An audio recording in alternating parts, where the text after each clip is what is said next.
everyone, Vijay32 back here today with another How to Play. Today, we're looking at how to play this game, Roaring Twenties, by Leo Colavini, artwork by Annika Heller.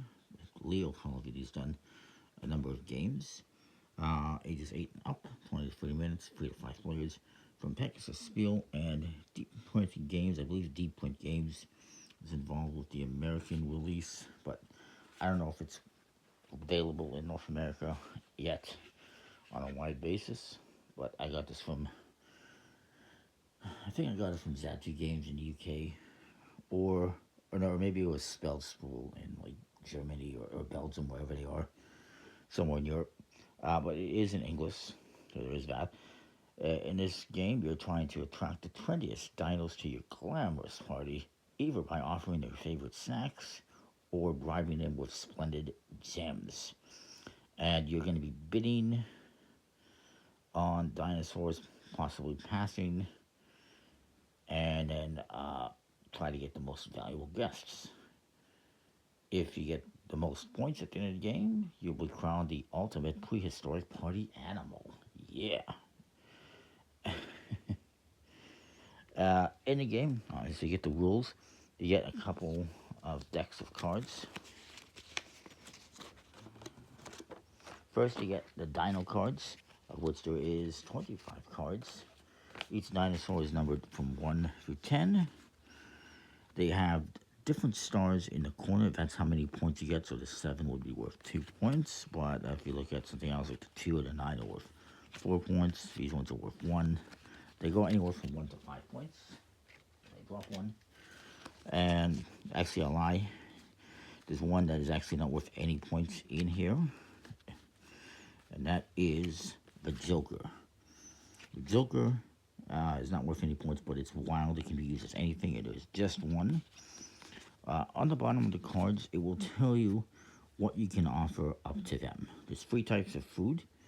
This one here, it looks like a pterodactyl, will eat anything. But if you look at something else, like, well, they all, I think, have at least 2. Yeah, they all have 2 foods at minimum that they're interested in. Some have 3. The Joker, you can only offer up gems to get. And what you're offering up, and the types of food, by the way, just to mention what those are, if I can find it, are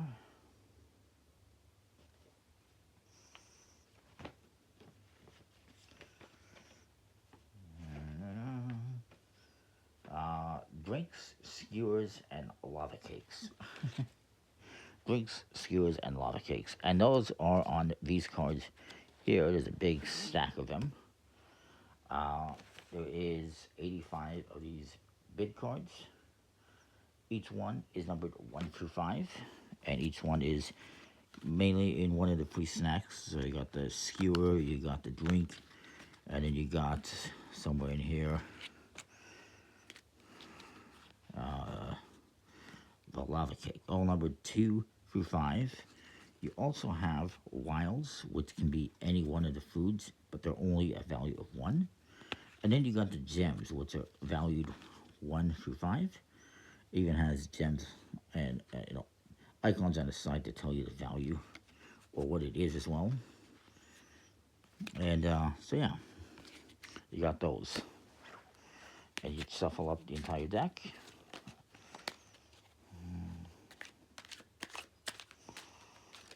And of course, you shuffle up the dinosaur deck. You also get these other cards here. Each player is going to get one of these. We'll set up a free player game because that is the minimum. These are mine cards and a reference card that has an overview of all the dinosaur cards, what each one is worth, what each one eats. And so that's kind of cool. And then the other side, just the final scoring, which we'll get to. And then there's the mine card, which I'll show you how it works, but it's that.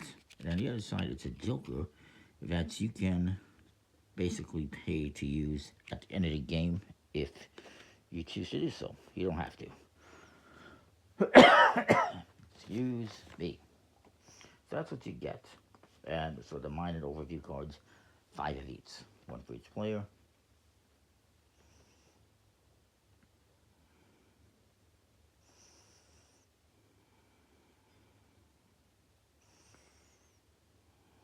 So you'll shuffle up the bid cards, give each player a mine card and an overview card.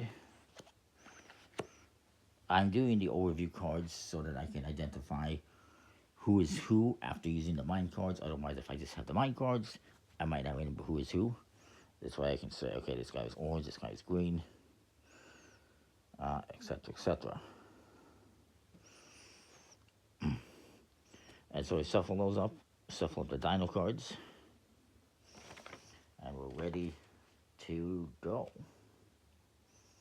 Now you want to leave space next to the bid cards for some cards, a display of cards, and also for a discard pile. And for the dino deck, we're going to return some cards to the box without looking at them. If you're doing 5 players, you're going to return 1 card. 4 players, you return 2, and 3 players, you return 3. So we'll return these to the box without looking at them.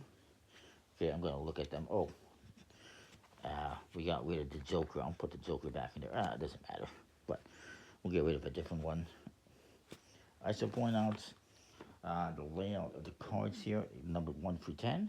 There's 2 of each, except the ones in the middle, the 4, 5, 6, and 7, which there is 3 of each, and just 1 Joker.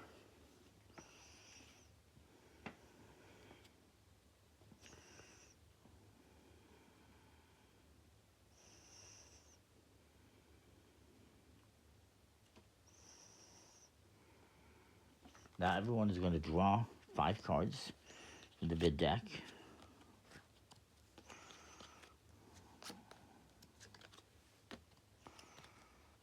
If you're going to look at them, if you have a value of less than 10, let's say I got 4, 5, 6, 7, 8, 9, 10, I'm okay. But if you have a value of less than 10, you may discard them and replace them with a new set of 5 cards. And you can do this until you, repeatedly, until you have at least a value of 10. You don't have to, but you can. So then,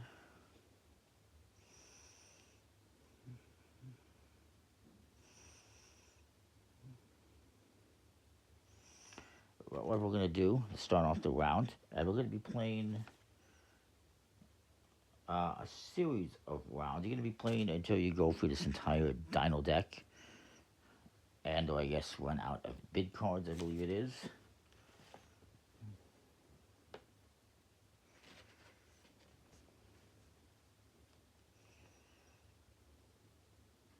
Yeah, so you're going to continue playing until you've gone through this entire deck until the last dinosaur has been bid. And what you're going to do, you're going to reveal a dinosaur.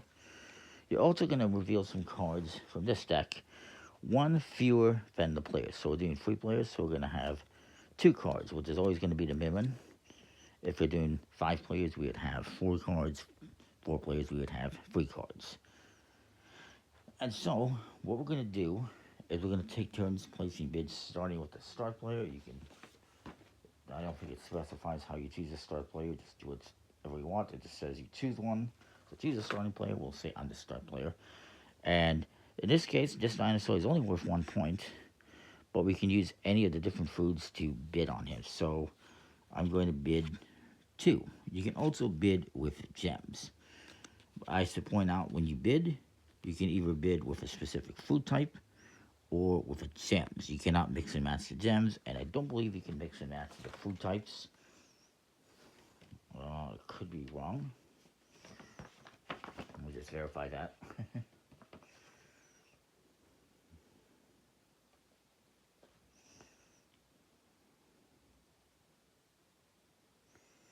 So yeah, you can combine the snacks any way you want. As long as they like those snacks, you can combine them. So I can offer up drinks and cake to this guy if I wanted to. Or I can just offer up 1.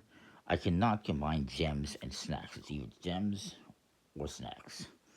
So I'm looking at my cards here. This is not even that good, but I'm going to bid 2.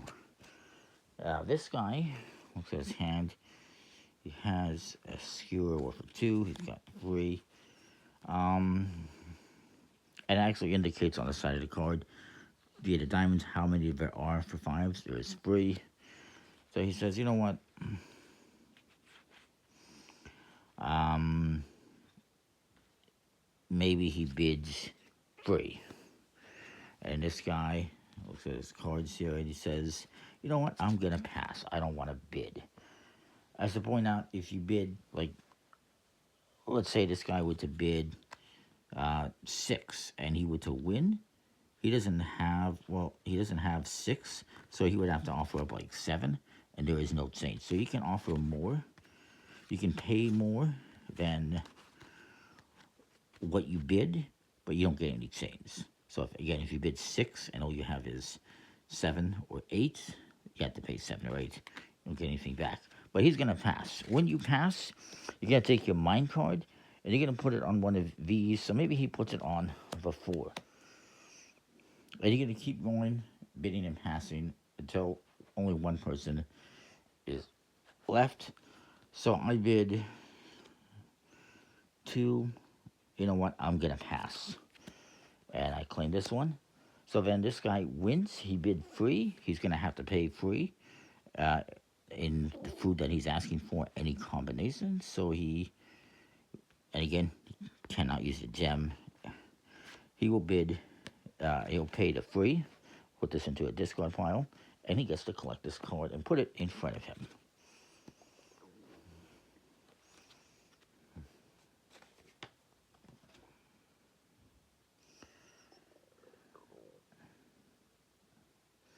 As to point out that passing is voluntary. However, if you cannot make a higher bid, you must pass. And the people who passed claim these cards, they reserve these cards, and they put them into their hand. So what you're doing with the mine card is you're refilling your hand, basically. And then we're going to reveal 2 new cards, revealing the dinosaur. And we go again. Who starts the bidding?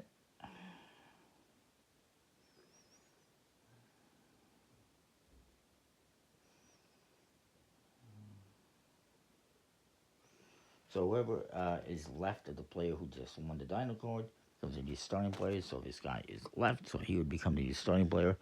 We're bidding on a 6. He takes any kind of food. So maybe he says, you know what, I will bid 2. This guy bids 2. Maybe I say 3 again. Or I say 3 this time. This guy, he'll say 4. And that's the max he can do.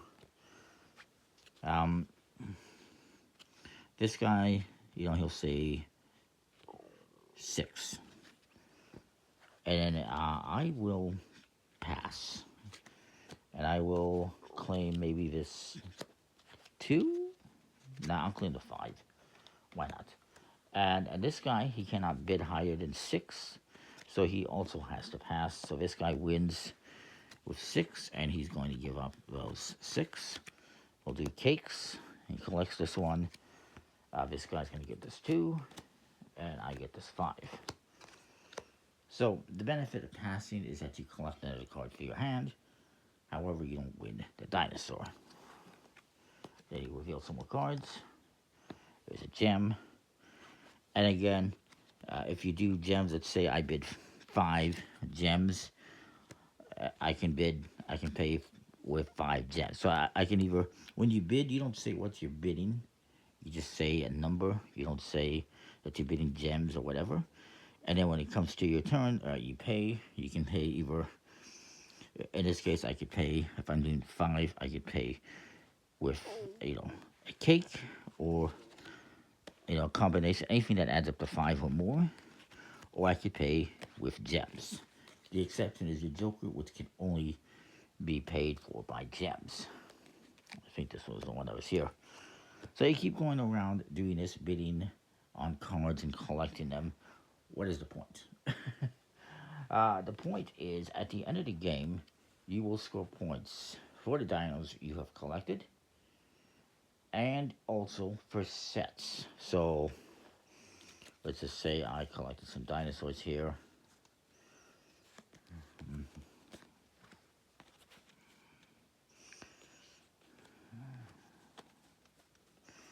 Let's just say I finished the game with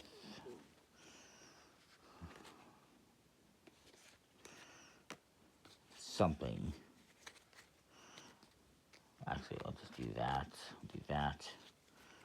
Let's just say I finished the game with these cards in my hand. So, scoring is as follows. In a game, you can, if you want, remove one of your duplicate dino cards to flip over your mine card to the joker side. So, if I got duplicates here of 4s, I can get rid of a 4 and then use this as a joker. But it's not worth any points, so I'd be giving up a couple of points. So I'm not going to do that, but it's an option. You'll get 1 victory point for each star on your dinos. So we can add those up. I got 6, 10, 15, 13 points. Nothing for the joker. So 13 points. You get 3 points for each pair. I have a pair of 4s, so that would be 3 points. If you have a triplet, you can get 6 points. Oddly enough, it's showing a triplet of 1s here, which is impossible because there is not 3 1s. There's only 3 4s, 5, 6, and 7, so kind of a weird one to do a sample of. That's just a sample, though. You can also get points for having a sequence of cards, a run. If you have a run of 3, you get 3 points. A run of 4, you get 6. All the way up to possible run of 10 for 45 points if you get numbers 1 through 10, or use a joker in there. So, I mean, right now I have a run of 6, 7, 8. If I want, I can use this joker as a 5 and add a 4, but that would split up my pair. Or I can use it as a 9 and throw the 10 in there, and that would give me a sequence of 5, which would be worth 10 points. You also get 1 victory point for every 2 cards left in your hand. So if I have, let's say, these cards left in my hand, I get 2 points additionally. So that's, in a nutshell, how the game works. It's a very simple bidding, auctioning game, set collection, trying to get runs and or pairs or 3 of a kinds. No 4 of a kinds, though, because it's not possible. Well, technically, if you had a 3 of a kind and a joker, I guess you can make a 4 of a kind, but it's not an option. So yeah, it's a pretty straightforward game. Nice quality cards with a finish. Nice, fun artwork. It's a roaring good time. So that's the game, Roaring 20s. Comment, like, subscribe, me what you think. I like it. We'll see you next time. Thanks for watching.